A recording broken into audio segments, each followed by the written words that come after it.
मैं तुम्हारे घर सब काम करती थी, आखिरकार तुम मुझे भूल ही गए। मैं तुम्हें सबक सिखा कर रहूंगी।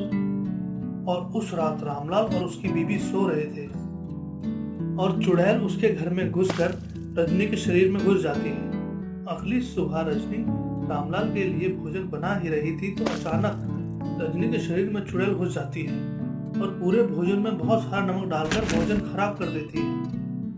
और यह सब करने के बाद रजनी के शरीर से चुड़ैल निकलकर चली जाती है और रजनी इन सब से बिल्कुल अनजान थी।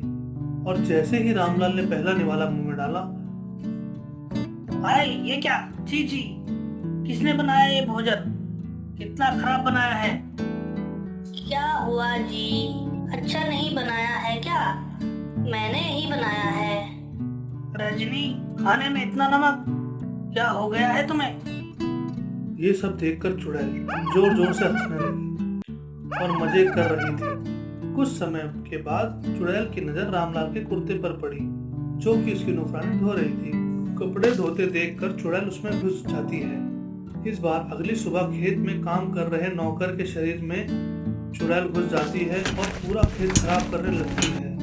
रामलाल को आते देख वह उसके शरीर से निकल जाती है और नौकर को कुछ समझ नहीं आता कि उसके साथ क्या हुआ था। इतने में रामलाल वहां आकर नौकर को खूब डांटता है। यह सब देखकर चुड़ैल खुशी से फूल जाती है। इस प्रकार चुड़ैल हर दिन सब कुछ खराब कर देती है और खूब मजा लेती है। रजनी, ओ रजनी। यह कहकर अपनी बीवी को आवाज देता है।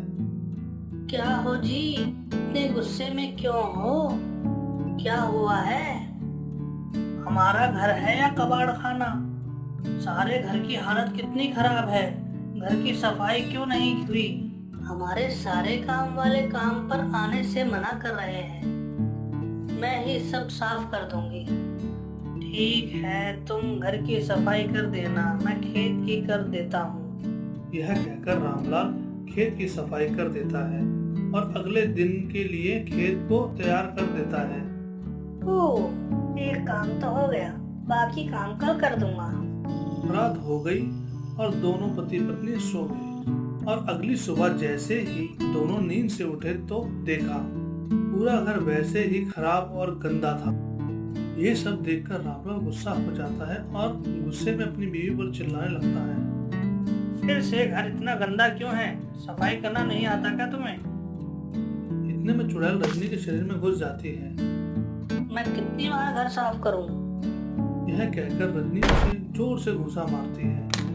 रामलाल सीधा खाट में जा गिरता है और रजनी के शरीर में घुसी चुड़ैल बाहर निकल जाती है। तुम्हारी इतनी हिम्मत कि तुमने मुझे मारा? और ये सब कहकर रामनाथ रजनी के पास आता है और फिर दोनों एक दूसरे से लड़ने लगते हैं। चुड़ैल ये सब देखकर काफी खुश होती है और हंसने लगती है।